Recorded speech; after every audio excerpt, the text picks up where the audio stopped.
Halo, Assalamualaikum warahmatullahi wabarakatuh. Pada pertemuan kali ini kita akan membahas materi yang sangat menyenangkan dan menarik tentang emosi dan afek. Oke, apa saja yang akan kita bahas pada hari ini? Yang pertama adalah bagaimana mekanisme emosi di dalam otak. Selanjutnya, bagaimana otak bisa memahami emosi. Kemudian kita juga akan membahas mengenai ekspresi wajah, serta yang terakhir kita juga membahas tentang development atau perkembangan pada pengetahuan dan juga penelitian di bidang emosi. Seperti itu ya, perkembangannya seperti apa. Baik, yang pertama kita akan membahas mekanisme emosi di dalam otak. Bagaimana sih emosi itu ya diproses dalam otak?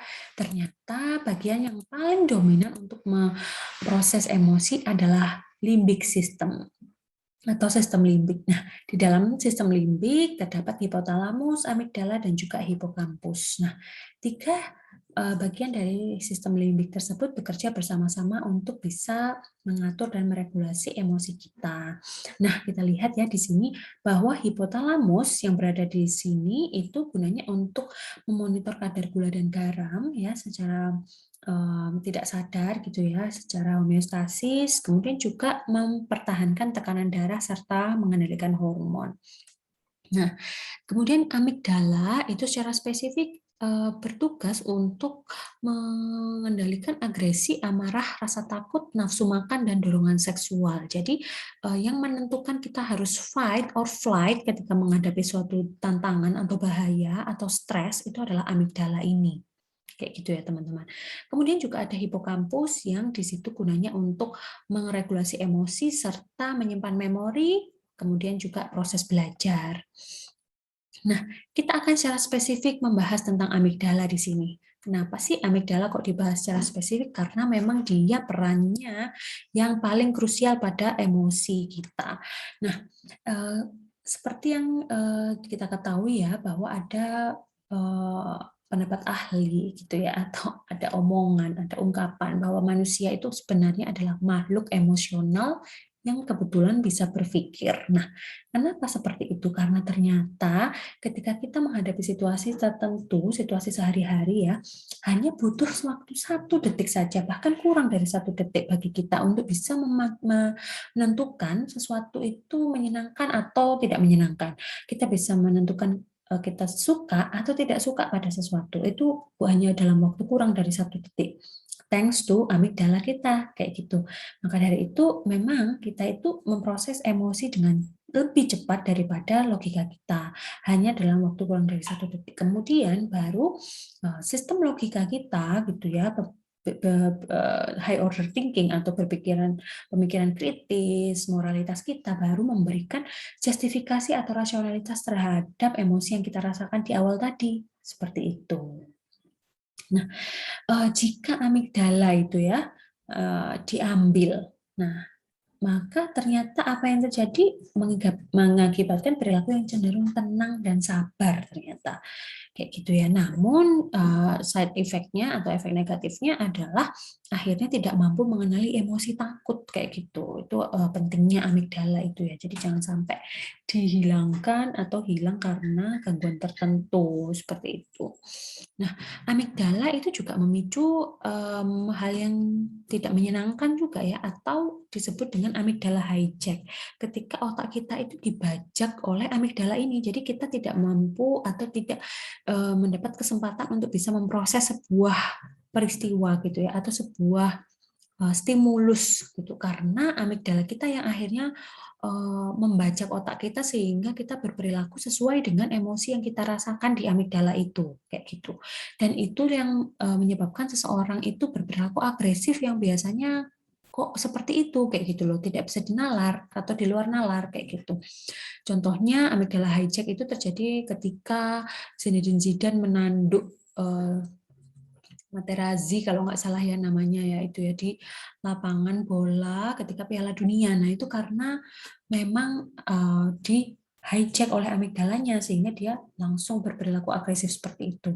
Itu juga terjadi pada Mike Tyson pada zaman dulu ya ketika menggigit telinganya Evander Holyfield di ring tinju kayak gitu karena tidak memberikan kesempatan ya, tidak ada kesempatan bagi logika atau rasionalitas untuk memproses trigger gitu ya, atau stimulus yang ada kayak gitu, sehingga hanya diproses oleh amigdala sehingga menyebabkan emosi yang sangat negatif dan membajak otak sehingga berperilaku secara agresif seperti itu.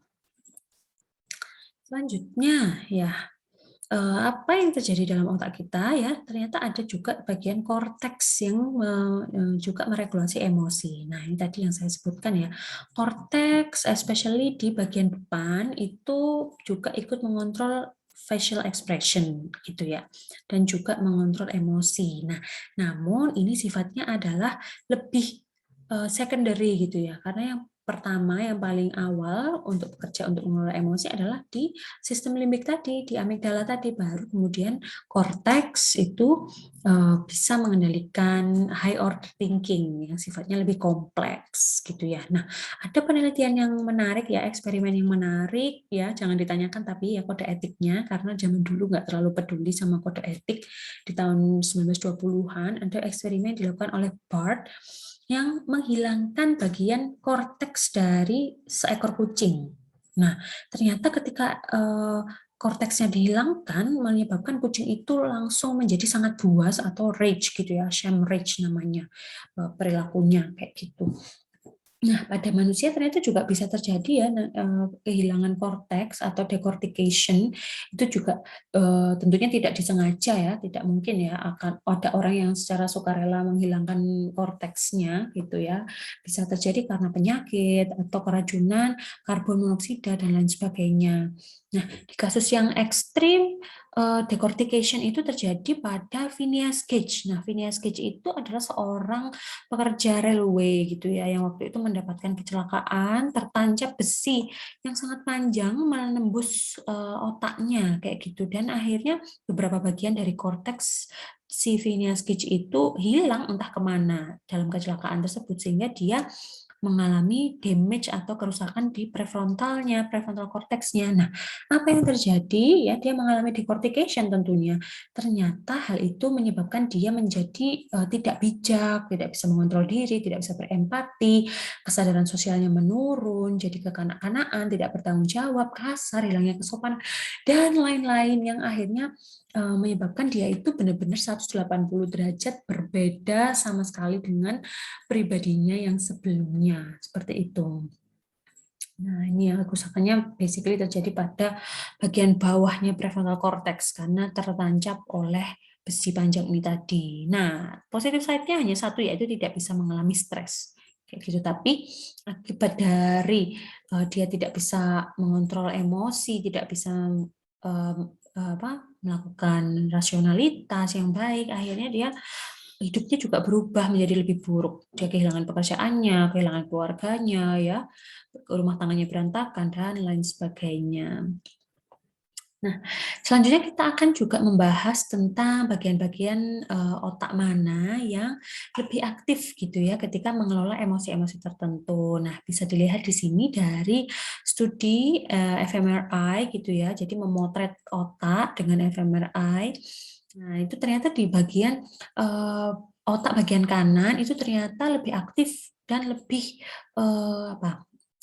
terlibat gitu ya pada pengelolaan emosi, sedangkan di bagian prefrontal atau bagian depan itu untuk mengelola positive emotion. Jadi ketika merasakan emosi-emosi positif itu bagian yang banyak teraktivasi adalah bagian prefrontal dan lateral gitu. Nah, sedangkan yang lebih tengah ada medial lobe itu lebih cenderung untuk mengelola emosi-emosi negatif. Nah, ini ya bisa dilihat di sini pembagian-pembagian otaknya. Ini tahu dari mana?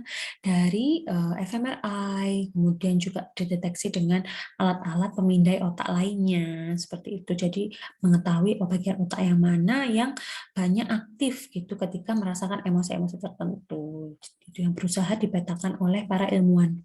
Nah, ini juga salah satu hasil pemetaan tersebut gitu ya, bisa dilihat di sini bahwa amigdala itu juga sangat aktif ketika orang itu diberi pujian misalnya, reward system. Jadi seseorang akhirnya berperilaku tertentu untuk mendapatkan reward kayak gitu. Nah, itu karena disuruh oleh amigdala ini, "Hey, kamu lakukan sesuatu yang baik supaya mendapatkan pujian dan apresiasi dari orang lain." Nah, itu adalah dorongan dari amigdala ini karena amigdala ini sangat aktif ketika mendapatkan reward. Nah, ada juga bagian otak yang namanya insula gitu ya, yang biasanya tertrigger ketika seseorang itu mendapatkan insult, sesuai namanya ya, insula, mendapatkan insult atau celaan gitu ya, kritik dari orang lain. Nah, di sini sebenarnya self awareness yang akan timbul gitu ya. Jadi kayak merasa apakah aku seperti itu, merasa mengoreksi diri, merasa tersinggung, marah dan lain sebagainya. Nah, di depan ini bisa dilihat ya, ini bagian dari cortex gitu, bahwa di sini fokusnya adalah ke self control atau kendali diri tadi. Masih ingat tadi ya kasusnya Phineas Cage yang mana korteksnya bagian bawah hilang sehingga tidak memiliki self control lagi.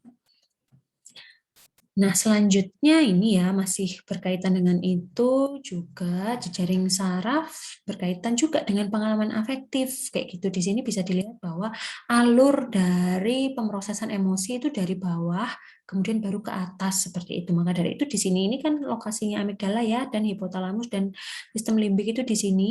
Maka memang benar bahwa kita itu memproses emosi terlebih dahulu baru nanti diproses oleh korteks kita. Di situ ada high order thinking, kontrol, dan lain sebagainya. Maka dari itu kalau kita marah, kita harus menghitung dulu ya, harus bernafas dulu, take time untuk bisa berpikir jernih, kayak gitu, sehingga tidak dibajak oleh amigdala kita, seperti yang saya ceritakan tadi. Nah, ini ya, beberapa emosi-emosi tertentu itu juga sudah bisa dipetakan di otak gitu ya. Misalnya seperti emosi-emosi ini ya, basic emotion system seperti rasa takut atau marah, fear, anxiety, kecemasan, seksualitas, rasa sayang, panik, dan rasa bahagia itu bisa dipetakan di bagian-bagian otak ini. Dan juga karena memang seluruh kegiatan di otak itu difasilitasi oleh neurotransmitter ini ya teman-teman. Jadi bisa dilihat di sini neurotransmitter apa saja yang berperan ketika kita merasakan hal-hal tertentu ini ya, merasakan emosi-emosi tertentu ini. Nah, bisa dilihat di sini yang paling prominent di sini ya, yang paling terkenal ya. Nah, di sini ternyata rasa sayang, care, nurturance ternyata difasilitasi oleh hormon oksitosin yang meningkat, prolaktin, dopamin, dan juga opioids. Nah, ini oksitosin juga ada di lust and sexuality, seperti itu. Ya, itu kenapa orang suka sekali ya untuk melakukan aktivitas yang menunjukkan rasa kasih sayang karena memang itu oksitosin atau hormon cinta yang terlibat di situ.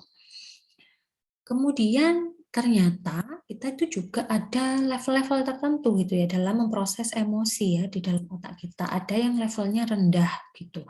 Jadi primary process emotion atau proses emosi primer di mana di situ basically melibatkan sensori kayak gitu. Jadi emosi yang kita rasakan jika tertrigger atau diakibatkan atau dipicu oleh hal-hal yang kita rasakan secara fisik, secara sensoris kayak gitu. Kayak misalnya kita nggak sengaja nyonyok knalpot gitu ya. Waduh, langsung kaget gitu kan, kita merasa marah, kita merasa terkejut gitu ya karena kok bisa-bisanya kenyonyok knalpot kayak gitu karena merasa sakit ya kan, dan lain sebagainya. Kayak misalnya berkaitan juga dengan kebutuhan-kebutuhan primer kita, misalnya rasa lapar itu akhirnya membuat kita merasa cranky kan ya, emosi kita merasa marah kayak gitu, sebel bawaannya karena lapar. Kalau haus itu juga kayak cemas dan panik gitu kan ya bawaannya, dan lain sebagainya. Nah, itu disebut dengan primary process emotion. Nah, kemudian juga ada level selanjutnya yaitu secondary process. Di situ melibatkan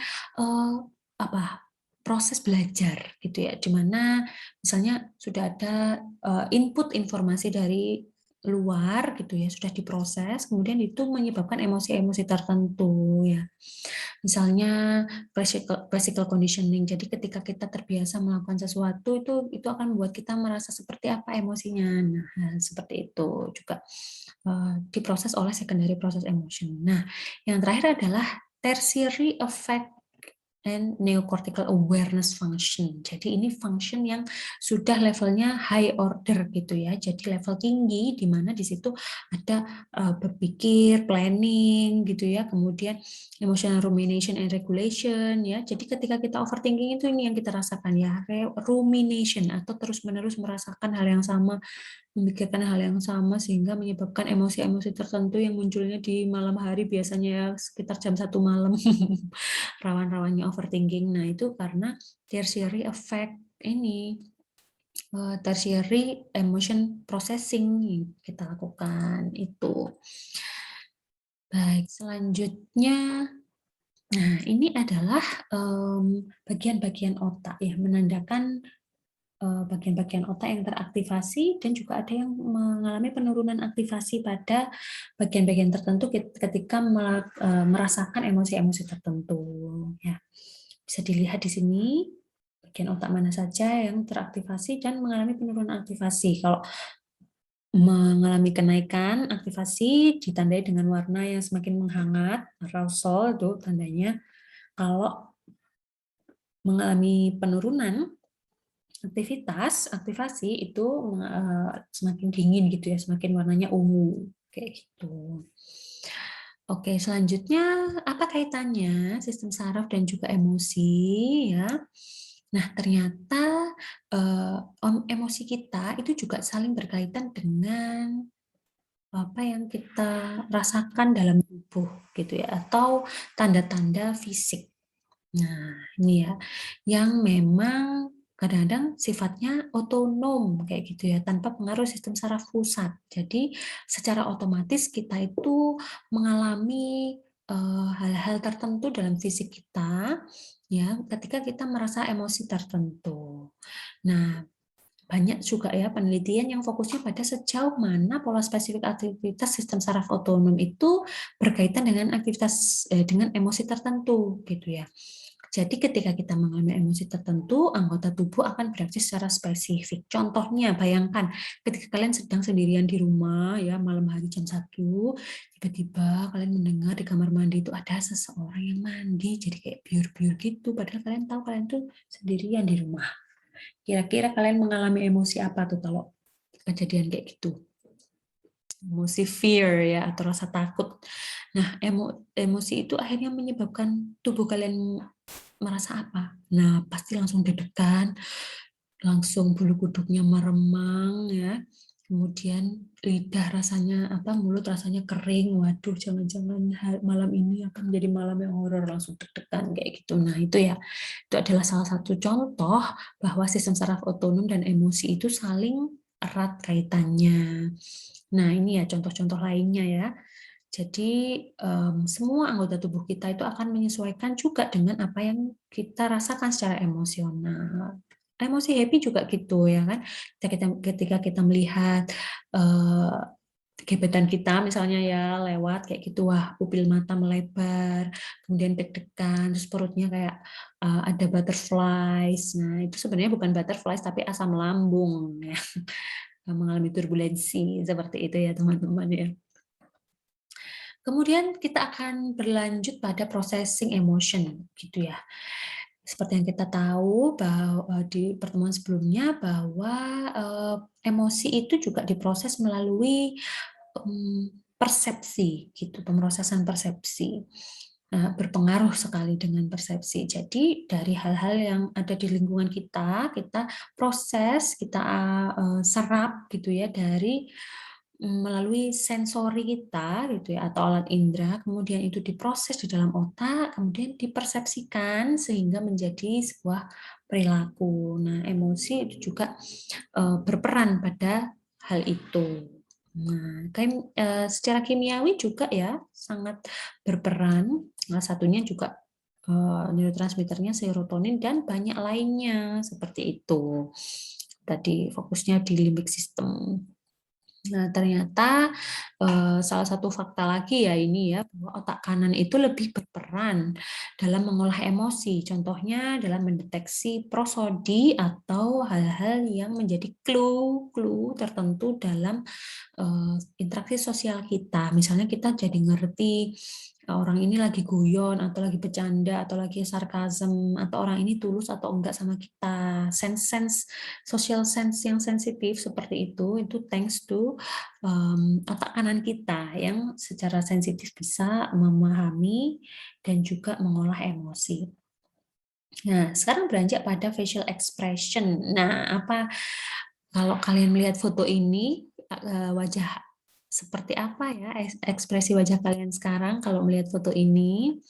Nah, selanjutnya kalau foto ini, ekspresi wajah seperti apa yang akan kalian tampakkan? Gitu ya.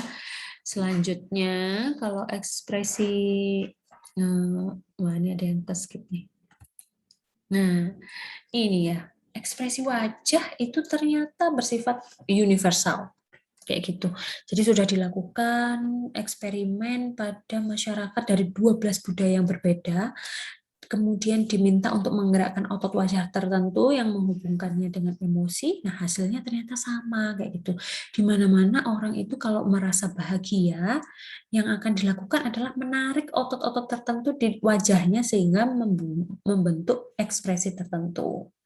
Nah, studi yang menyeluruh itu sudah dilakukan oleh Ekman dan Friesen gitu ya, bahwa orang-orang ternyata memiliki ekspresi wajah yang universal. Ada ini ya 6 ekspresi wajah yang primer atau basic facial expression ya, rasa marah, takut, senang, terkejut, sedih, dan jijik. Itu adalah sifatnya adalah universal. Semua orang kalau jijik itu wajahnya kayak gitu, ya. Semua orang kok takut wajahnya seperti itu, dan lain sebagainya.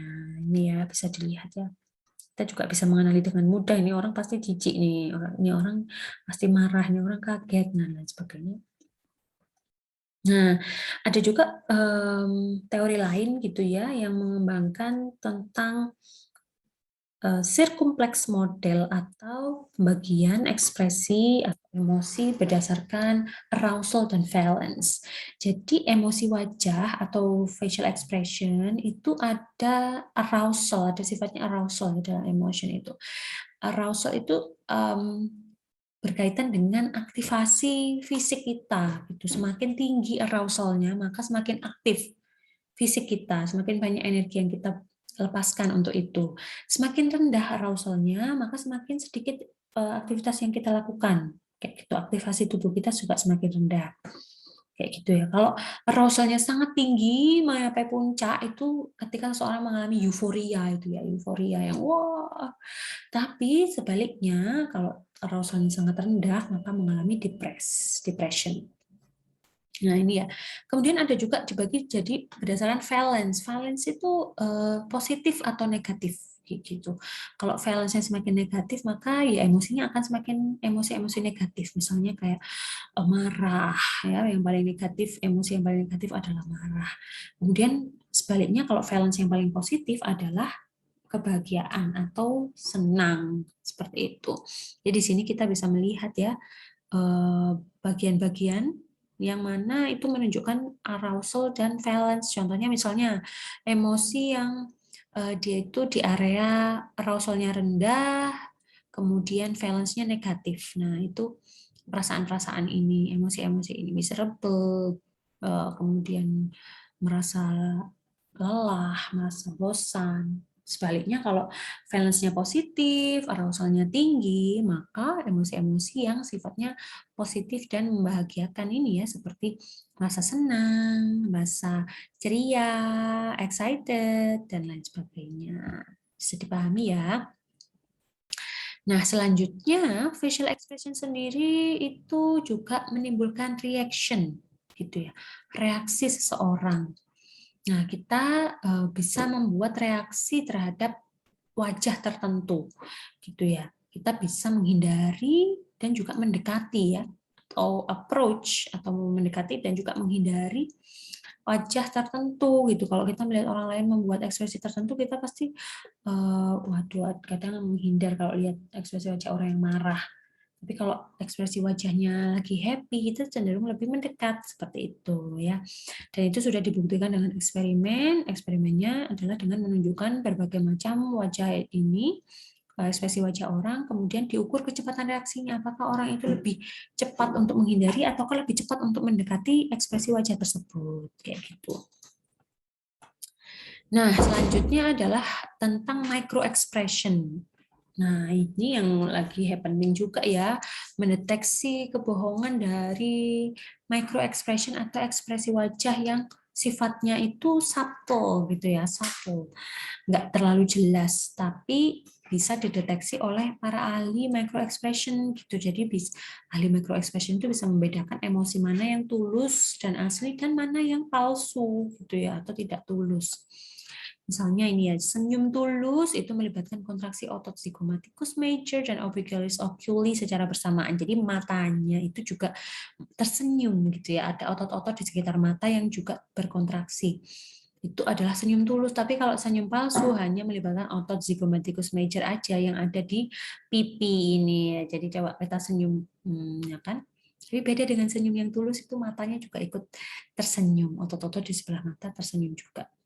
Nah, micro expression itu merupakan bidang kajian yang ilmiah ya teman-teman. Jadi jika dilakukan dengan kredibel, ada juga alatnya dengan terkomputerisasi dan ada recordingnya gitu, mendeteksi perubahan emosi meski hanya dari pergerakan otot yang sangat sedikit kayak gitu. Nah, perlu dibedakan dengan ahli micro expression ala-ala gitu ya, yang biasanya tidak, maksudnya yang ngawur biasanya untuk mendeteksinya, misalnya dia menggaruk telinga bagian kirinya, oh berarti dia ada intensi untuk berbohong misalnya. Nah, itu kurang bisa dipercaya ya kredibilitasnya.